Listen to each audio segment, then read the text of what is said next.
Good afternoon, and welcome to the Wednesday afternoon conference call with Trusts Unlimited. This is Jim George speaking. I'm the non-attorney spokesman and facilitator for Trusts Unlimited, and I'd like to thank all of you for taking the time to listen to this call, particularly those that are calling in for the first time and that those will be listening to the replay over the next 24 to 48 hours. There have been some issues with our replay calls, and I'm going to get into that in just a couple of minutes. But first, by way of disclaimer, actually, before I even get into that, I did want to mention that this will be a shorter call today. Ordinarily, we spend a few minutes talking about the situation in Iraq, a few minutes talking about the program we've put in place to assist you, and then we go to a brief Q&A. Today, we're just going to deal with the situation in Iraq and a couple of other issues that are overlapping into the reinstitution and revaluation of the Iraqi Dinar. I've been a little bit frustrated because I have had a hard time contacting the people that I routinely talk to before these calls in order to get as much information as I can on the ground and from other knowledgeable individuals. As I said, on the one hand, that's very frustrating. On the other hand, though, I was always of the opinion that when we got close to the end, this would happen, that there would be contradicting information about the reinstitution and revaluation of the dinar and these other currencies. And, of course, the individuals, although it's dwindling in number, the individuals, for their own reasons that don't want to see this happen, are fighting back very hard. I think this also has something to do with some of the censorship that's going on, which unfortunately I think we got sucked into that vortex, but I'll touch on that as well. First, by way of disclaimer, Trusts Unlimited is not the purveyor of the dinar and these other currencies. We're not advocating either the sale or purchase of these currencies, but as rather substantial currency holders ourselves, we're sharing with you the information that we believe to be relevant. And, of course, the most relevant piece of information would be the potential window for the reinstitution of the Iraqi dinar. We're in a little bit of a strange place right now. In my opinion, the reinstitution could literally happen at any time. However, because of some of the other extraneous issues that are involved, and again, because there is a dwindling number of people that are just pushing back as hard as they can, this could get theoretically pushed into January of 2022. I don't think that's what's going to happen, but I have to put it out there because I know that there are people that are attempting to divert this thing or postpone this thing to January. And, of course, if that happens, then they're going to come up with another scenario why it can't happen in January. So we're just in a tug of war with some very stubborn people who have their own agendas. The other thing I wanted to touch on also was the issue that we recently had with YouTube. We've been experiencing, actually the whole nation has, is censorship of one side of the equation. We're seeing rolling blackouts, difficulty getting onto websites and some of the big tech carriers. So things are getting a little weird. So we are still trying to resolve our issue with YouTube. It is as yet unresolved. However, we have done a couple of things. We'll probably get an email out. There are two ways you can listen to our replays. The first way is you can simply go to our website, go to or click Learn More. You would then click Conference Calls. You could then select whatever date or dates you'd like to listen to. I would always suggest that if you go to our website, you listen to our most recent call. But because we were postponing the marketing of our trust on a week-to-week basis, I would suggest you either go to our call of June 22nd or our call of September 22nd, because those two calls have a detailed explanation of the turnkey program, both pre- and post-RV, that we've put in place. And while I'm talking about phone numbers, I'll give you some other numbers. Of course, our website is trusts with an S, unlimitedllc.com. We had a number of people contact us and say, we went to your website, it seems to be down, and each time I asked for the website that they went to, they omitted the LLC. So once again, it's trusts with an S, unlimitedllc@gmail.com. Our phone service is 307-274-4122. And our email address is trusts with an S, unlimitedllc@gmail.com. The other method to contact us, or rather to listen to the replays, is to dial the following numbers. First, you will dial 206-451-6012. You would then dial 605-313-5163, and you use the access code 739394#. So I'm sorry I had to divert a little bit and do a little house cleaning on that, but until we get this situation with YouTube resolved, those are going to be the methods you're going to need to listen to replay. I'd appreciate it if you'd share that information with other people, because if they're not listening to a live call, they're not getting that information. And again, we'll try to get an email out to all of our people later this week. Now, let's talk a little bit about what's going on in Iraq. Things are moving painfully slow, but there is progress, primarily because we are seeing the implementation of the white paper reforms. Generally, these reforms are the increase in oil production. We can check that box. The development of non-oil-based revenue sectors like agriculture, industry, real estate, trade, and tourism. We can check that box. They're moving in that direction. Third, a stable economic environment and economic growth. We can check that box as well. So this is all leading up to the reinstatement and the reinstitution and the revaluation of the Iraqi dinar. Now, there are some other things that have been going on which I believe have been misunderstood over the course of the year, having primarily to do with money supply, and that was the substantial reduction of the value of the Iraqi dinar in country against the U.S. dollar. Now, this upset a lot of our clients, a lot of people that listen to our calls. Frankly, some of those people just gave up because they saw the devaluation, although it was artificial, of the dinar against the dollar as the end. The dinar is never going to reinstitute. It's never going to revalue. But there are other micro and macroeconomic rationales for why this was done. First of all, remember, they're trying to collect the provisional 30 currencies. It's referred to as the deletion of the zeros, but the deletion of the zero is only going to apply technically to whatever provisional currency is still floating around out there in country after the currency revalues. What they're really doing is collecting zeros.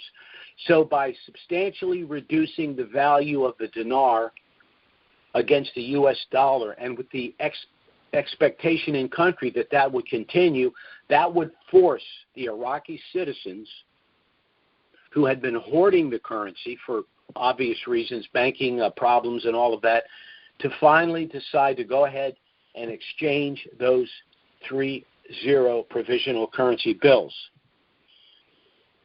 Now, one of the arguments for postponing the reinstitution and revaluation is the money supply. There's just too much dinar out there, and I would agree with that. However, while it's true a substantial amount of the currency is being held internationally by central banks, hedge funds, nonprofits, and, of course, individuals such as ourselves, nevertheless, it still remains that a substantial amount of that currency remains, particularly because of the hoarding of the citizens, remains in country in Iraq. So when you delete the 3 zeros, you are reducing the money supply because you're turning a $25,000 note into a 25,000 dinar note into a 25 dinar note. So that reduces the money supply. By reducing the value of the dinar, it also reduces the demand for foreign currency because they have to give up too much of the dinar in order to get the foreign currency. And they need the foreign currency in order to purchase imports. So it stops the demand for purchasing imports. Why is that important? Because it props up the industries within Iraq, which they need in order to grow their economy. So there was a long-term rationale and strategy for the reduction of the value of the dinar against the dollar, even though at the time for many it looked like it was counterproductive. Another thing that the CBI has recently done, it's issuing bonds. Now, this is a conventional approach for governments, particularly stable governments, to fund governmental programs because people are not going to buy the bonds of a government if they feel its country's not stable and the government's not stable.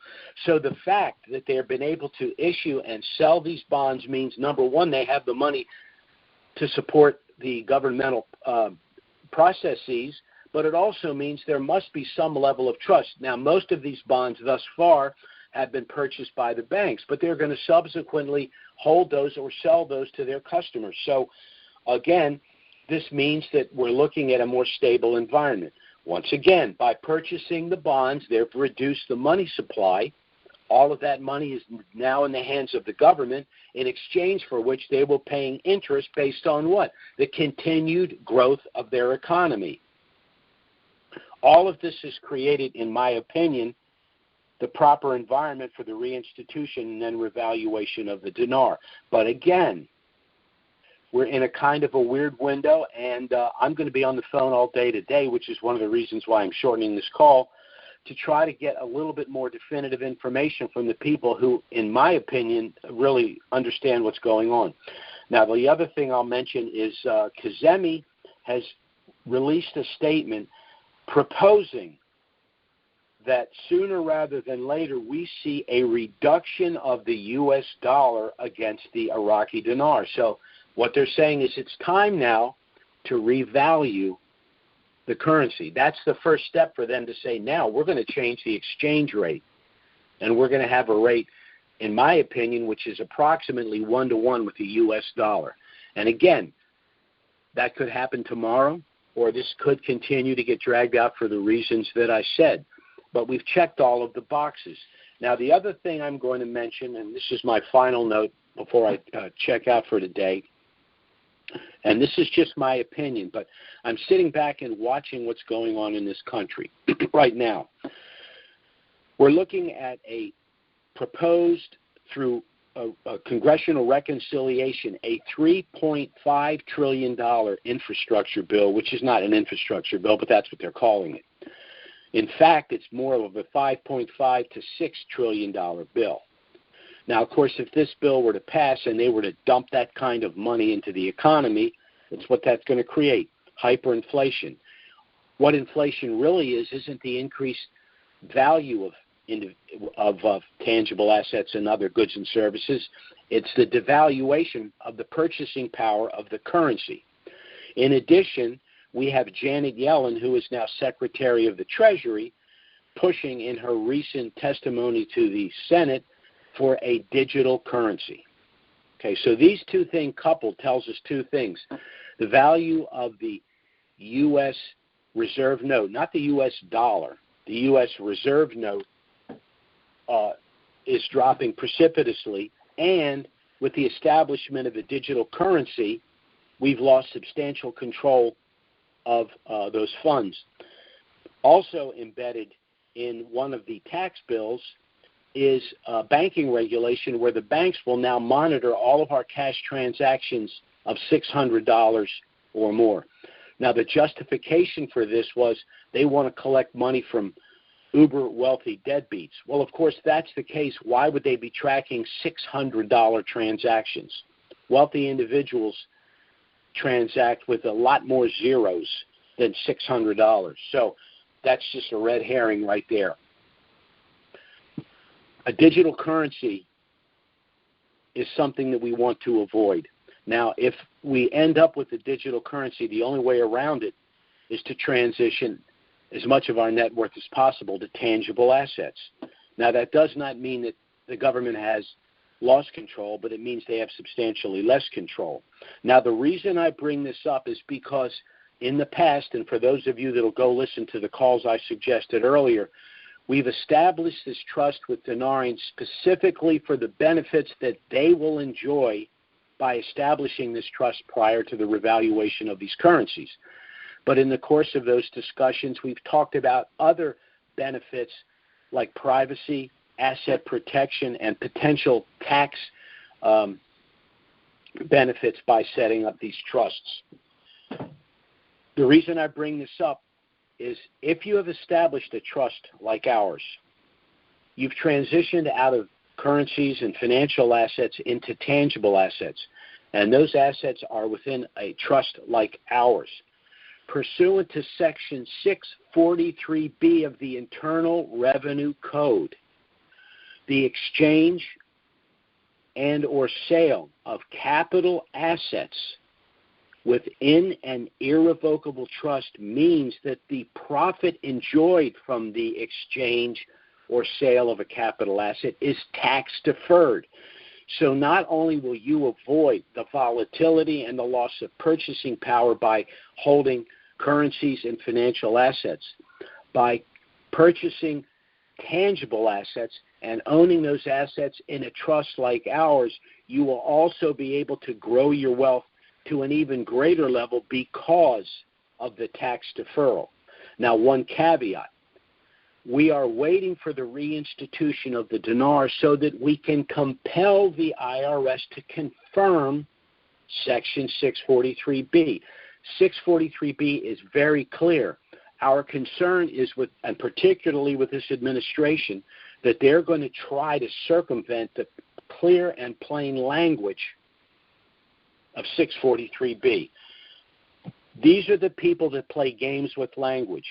So they now call the infrastructure bill, which for 100 years, since the creation of the central bank means roads and bridges, they now call it human infrastructure, which theoretically opens the door for them to do anything and call it infrastructure. Fortunately, the parliamentarian of the Senate said, no, you cannot do that. You cannot jam anything you want into the infrastructure bill and call it infrastructure. That's kind of what's holding that bill up right now. But that also means that they can take the clear language and say it doesn't say what it says, as in 643B. So we're going to have to wait for the reinstitution in order to compel the Treasury Department and the IRS to confirm what we already know that the code says. But this is another reason to establish a trust. So this is the information I wanted to provide for today. I'm sorry we're not having a full-blown call.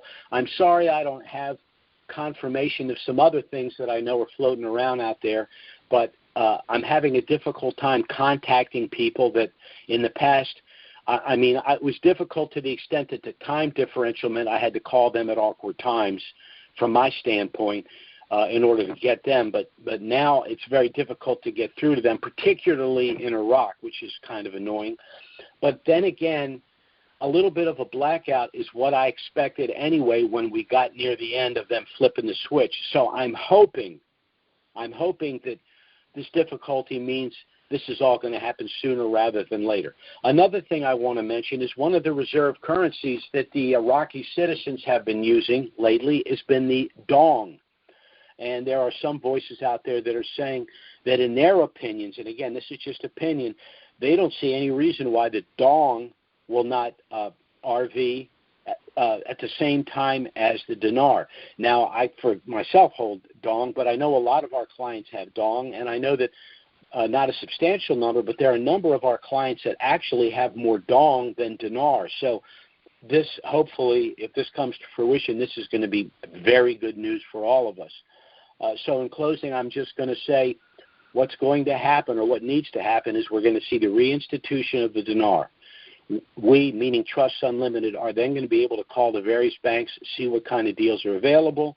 Our objective is to go to the bank, do our exchange, transition as much of that money as quickly as we can to whatever other tangible asset arrangements we may have made, whether it's gold, silver, industrial metals, cryptos, REITs, which are real estate investment trusts, direct purchase of real estate, numismatic coins, all of these other things you can do. And further, by having those things within your trust package, additionally enjoy tax deferral on the sale of these things at a profit. So that's where we are for today. Again, thanks for listening to the call. We will be back certainly next week, unless, of course, something of a dramatic nature happens like the reinstitution of the dinar. We'll try to get out an email and schedule an emergency conference call. We plan on getting an email out this week anyway with regard to the new methods to contact us for our replay. But we will be back next Wednesday, noon Eastern, 9 a.m. Pacific. Thanks so much for listening to the call, and have a great week, everyone. Bye-bye.